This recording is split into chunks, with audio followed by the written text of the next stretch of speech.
નમસ્કાર. ઝી 24 કલાકના digital platform પર આપનું સ્વાગત છે. હું છું મિથુન. મિત્રો, આજે રવિવાર છે અને આજના દિવસે ક્યાં ક્યાં કેટલો વરસાદ પડશે, કારણ કે જે પ્રકારે આગાહી છે તે આગાહી પ્રમાણે આજના દિવસે પણ વરસાદની આગાહી તો છે જ.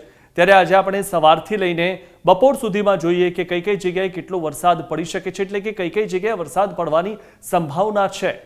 હવામાન ખાતાએ તો કીધું છે કે આજે પણ વરસાદ પડશે અને ઘણી જગ્યાએ રેડ એલર્ટ પણ આપવામાં આવ્યું છે.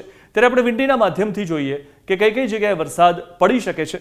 સવારે 7 વાગ્યાથી જો આપણે જોઈએ તો આખો જે માહોલ જોવા મળી રહ્યો છે, આપ જે આ દ્રશ્ય જોશો વિંડીના માધ્યમથી આપણે જોઈ રહ્યા છીએ, ત્યારે દક્ષિણ ગુજરાત બાજુ જે અત્યાર સુધીમાં મુશ્કેલીઓ હતી તે હવે ઓછી થઈ ગયેલી છે.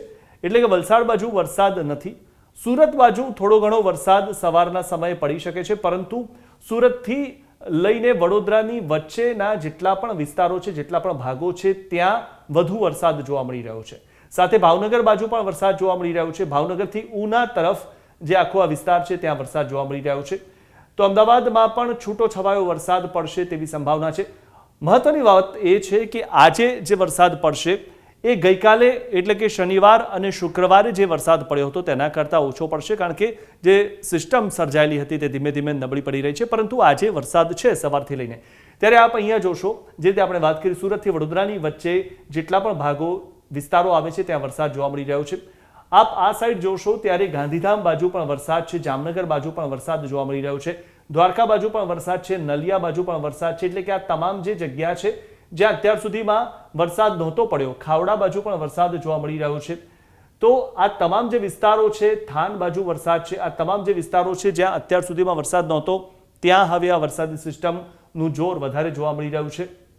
તો અમદાવાદ બાજુ જે વરસાદ છે તે છૂટો છવાયો વરસાદ પડી શકે.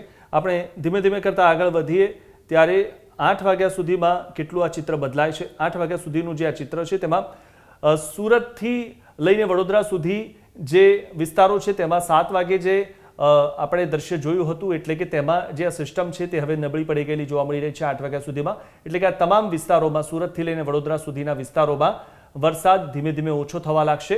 તો જે જોર છે તે અમદાવાદ બાજુ વધતું હોય તેવું જોવા મળી રહ્યું છે. એટલે કે વહેલી સવારે અમદાવાદમાં વરસાદી ઝાપટા પડશે, મધ્યમથી ભારે વરસાદ પડશે તેવું જોવા મળી રહ્યું છે. તો મહેસાણા બાજુ પણ વરસાદ છે, પાલનપુર બાજુ વરસાદ જોવા મળી રહ્યો છે. સાથે જ જે અહીંયા જે સિસ્ટમ સક્રિય થયેલી જોવા મળી રહી હતી તે ધીરે ધીરે ઓછી થઈ રહી છે, પરંતુ વરસાદ તો છે જ. ભાવનગર બાજુ વરસાદ થશે, ભાવનગરથી ઉના સુધીના જે વિસ્તારો છે ત્યાં વરસાદ થશે. દ્વારકા બાજુ પણ વરસાદ જોવા મળી રહ્યો છે, જામનગર બાજુ પણ છે વરસાદ, ગાંધીધામ બાજુ પણ વરસાદ જોવા મળી રહ્યો છે. તો સાથે જ પાલનપુર બાજુ વરસાદ જોવા મળી રહ્યો છે, મહેસાણા બાજુ પણ વરસાદ પડશે. સાથે જ હવે જોઈએ કે 9 વાગ્યા સુધીમાં કેટલો ફરક પડે છે. 9 વાગ્યા સુધી આપણે જોઈએ તો 9 વાગ્યા સુધીમાં જે 8 વાગે જે સ્થિતિ હતી એવી જ 9 વાગ્યા સુધીમાં જોવા મળી રહી છે. એટલે કે અમદાવાદના નજીકના જે વિસ્તારો છે, અમદાવાદથી નજીકના ત્યાં પુષ્કળ વરસાદ થશે. પાલનપુર બાજુ વરસાદ જોવા મળી રહ્યો છે. તો વડોદરા બાજુ પણ છૂટો છવાયો વરસાદ થાય અથવા તો મધ્યમ વરસાદ થાય તેવું જોવા મળી રહ્યું છે. ભાવનગર બાજુ પણ વરસાદ થશે, પરંતુ અતિ ભારે વરસાદ નહીં થાય. ત્યારે ભાવનગરથી ઉના વચ્ચેના જેટલા પણ વિસ્તારો છે ત્યાં વરસાદ જોવા મળી રહ્યો છે. થાન બાજુ પણ વરસાદ છે, ગાંધીધામ બાજુ વરસાદ જોવા મળી રહ્યો છે, દ્વારકા અને જામનગર બાજુ પણ વરસાદ છે. તો ખાવડા બાજુ પણ વરસાદ જોવા મળી રહ્યો છે. આપણે જોઈએ 10 વાગ્યા સુધીમાં કેટલો ફરક પડે છે. 10 વાગ્યા સુધીમાં જે આ સિસ્ટમ હતી તે ધીરે ધીરે જાણે નબળી પડતી હોય તેવું જોવા મળી રહ્યું છે, કારણ કે સવારે 7 વાગ્યાથી જ્યારે આપણે જોયું તો અમદાવાદ બાજુ જે આ સિસ્ટમ ખસી રહી છે, પરંતુ આ અમદાવાદથી આગળ તરફ જઈ રહી છે અને અમદાવાદમાં વરસાદ પડશે, પરંતુ ક્યાંક ઝાપટા વધારે પડે, એટલે કે ક્યાંક મધ્યમ વરસાદ પડે તેવી શક્યતા, અથવા તો મધ્યમથી ભારે વરસાદ પડે તેવી શક્યતા. પરંતુ અહીંયા જે આપ જોઈ રહ્યા છો, જૂનાગઢથી લઈને દ્વારકા સુધીનો જે વિસ્તાર છે ત્યાં વરસાદ જોવા મળી રહ્યો છે. તો જામનગર બાજુ વરસાદ છે, ગાંધીધામ બાજુ વરસાદ છે, થાન બાજુ પણ વરસાદ જોવા મળી રહ્યો છે. ભાવનગરની આજુબાજુ હળવા ઝાપટા પડે તેવી શક્યતા જોવા મળી રહી છે. પાલનપુર બાજુ પણ હળવા ઝાપટા પડે તેવી શક્યતા જોવા મળી રહી છે. મહેસાણા બાજુ પણ હળવા ઝાપટા પડે તેવી શક્યતા છે. ત્યારે હવે આપણે જોઈએ કે આગળ જતા આ જે સિસ્ટમ છે તે કેટલી નબળી પડી રહી છે અને કેટલી દૂર ખસી રહી છે. તો 10 વાગે જે સ્થિતિ હતી તેવી 11 વાગે સ્થિતિ જોવા મળી રહી છે. અમદાવાદ બાજુ વરસાદ જે છે તે ક્યાંક ધીમી ધારે તો ક્યાંક વરસાદી ઝાપટા પડે તેવી શક્યતા જોવા મળી રહી છે. પાલનપુર બાજુ પણ વરસાદ છે, મહેસાણા બાજુ ધીમી ધારે વરસાદ થશે. આ તમામ જે વિસ્તારો છે, ભાવનગરથી લઈને થાન સુધીનો વિસ્તાર છે, ત્યાં ધીમી ધારે વરસાદ પડે તેવું જોવા મળી રહ્યું છે. તો જૂનાગઢથી લઈને દ્વારકા સુધીનો જે આખો વિસ્તાર છે, આ જે પટ્ટો છે, ત્યાં હળવોથી મધ્યમ વરસાદ થાય તેવી શક્યતા છે. જામનગર બાજુ પણ વરસાદ જોવા મળી રહ્યો છે. ગાંધીધામ બાજુ વરસાદ જોવા મળી રહ્યો છે.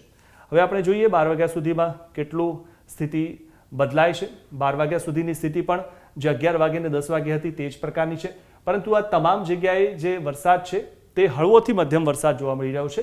અમદાવાદ બાજુ પણ હળવોથી મધ્યમ વરસાદ પડશે, તો વડોદરા બાજુ પણ હળવો વરસાદ છે. મહેસાણા બાજુ પણ હળવા ઝાપટા પડે તેવી શક્યતા જોવા મળી રહી છે. ત્યારે ભાવનગર બાજુ, થાન બાજુ પણ હળવો વરસાદ જોવા મળશે. જૂનાગઢથી લઈને દ્વારકા સુધીનો પટ્ટો છે ત્યાં પણ હળવોથી મધ્યમ વરસાદ થાય. જામનગર બાજુ મધ્યમ વરસાદ થાય અને ગાંધીધામ બાજુ પણ મધ્યમથી ભારે વરસાદ થવાની શક્યતા જોવા મળી રહી છે. આપણે હવે જોઈએ 1 વાગ્યા સુધીમાં કેટલો ફરક પડે છે. 1 વાગ્યા સુધીમાં જે આ ફેરફાર છે તેમાં આપણે જોઈએ કે 11 વાગ્યાથી લઈને 12 વાગ્યા સુધીમાં જે સિસ્ટમ હતી તે હવે 1 વાગ્યા સુધીમાં ઘણી બધી બદલાયેલી જોવા મળી રહી છે. આપ તમામ જે આ ગુજરાત પરનું આ દ્રશ્ય જોશો તો જે સ્થિતિ શનિવાર સુધીમાં હતી અથવા શુક્રવાર સુધીમાં હતી, જે મજબૂત સ્થિતિ જોવા મળી રહી હતી, અને તમે ઘણી બધી વખત જોયું હશે કે લાલ કલરના કુંડાળા પણ જોવા મળતા હતા, તે હવે દૂર થઈ ગયેલા છે. એટલે કે ધીરે ધીરે આ સિસ્ટમ નબળી પડી ગયેલી છે આજે 1 વાગ્યા સુધીમાં. ત્યારે અમદાવાદમાં હળવોથી મધ્યમ વરસાદ જોવા મળશે, તે જ રીતે મહેસાણામાં પણ હળવોથી મધ્યમ વરસાદ જોવા મળશે. વડોદરા બાજુ ક્યાંક ઝાપટા પડે તે પ્રકારની સ્થિતિ છે. તો સુરત બાજુ પણ હળવોથી મધ્યમ વરસાદની સ્થિતિ જોવા મળી રહી છે. ભાવનગર બાજુ પણ હળવોથી મધ્યમ વરસાદ પડશે. સાથે જ જૂનાગઢ બાજુ પણ હળવોથી મધ્યમ વરસાદ પડે. થાન બાજુ પણ હળવોથી મધ્યમ વરસાદ પડે તેવી શક્યતા જોવા મળી રહી છે.